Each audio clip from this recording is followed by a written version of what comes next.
Welcome to Money Without Noise, Episode 3. Have you ever felt financially exhausted? Not from a lack of effort, but from the effort itself. You do all the things you're told to do. You work hard, you get the raise, you track your spending.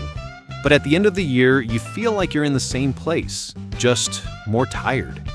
This feeling isn't about how fast you're running. It's about where you're standing. Today, we're going to talk about the difference between position and pace. And to help us understand this, we have a very special guest, a presence that measures time not in seconds, but in sediment, not in heartbeats, but in the slow turning of stone. Please welcome The Lot Token. Thank you for being here. I want to start with a story, a common one. A person gets a significant raise, a 10% increase. They feel successful. They've increased their pace. But a few months later, their landlord raises the rent. The cost to commute goes up. And because they're working longer hours to justify that raise, they start spending more on conveniences, takeout, delivery, things that reduce the friction of a busier life. A year passes. Their accounts look almost the same as before. The numbers are bigger, but the feeling is identical. They're running faster, but the lamppost isn't getting any closer. What is happening here? Structural drift. The ground moves beneath their feet. Their speed is an illusion. An illusion because their position is weak. The structure they exist in, their housing, their commute, their daily habits, it has too much friction. The energy they put in is lost to heat. Friction is a tax on effort. Pace is the height of a building. Position is the foundation it rests upon. Many are busy adding floors to a structure built on sand. It looks like progress until the first storm. Because pace is visible, isn't it? The promotion, the new title, the faster car, we can show it to people. Position is invisible. It's the quiet, unseen choices. The automatic transfer no one knows about. The decision to live in a smaller home with a shorter commute. Right, a tax on effort. Now, let's contrast this with another person.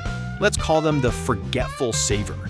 A long time ago, they set up a small, automated transfer to a separate account. An account they don't check. In fact, they've lost the password. For years, this tiny amount has just accumulated.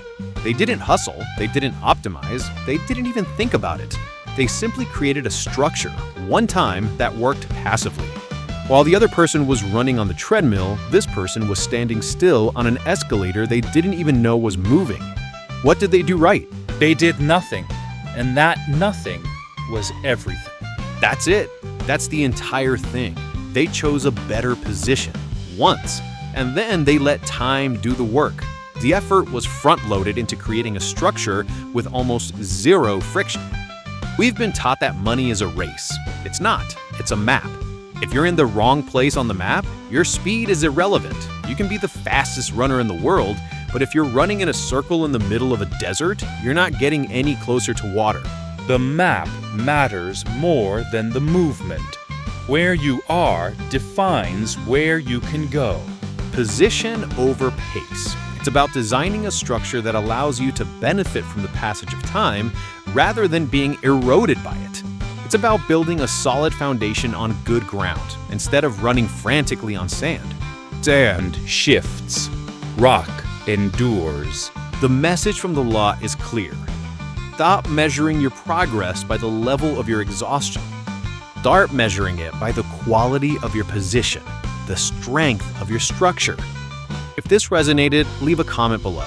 Like and subscribe for more. We read all of them. I want to leave you with a question, one to just sit with. What is the single smallest change you could make to your structure that would still be working for you 10 years from now, even if you forgot you ever made it? Thank you for listening.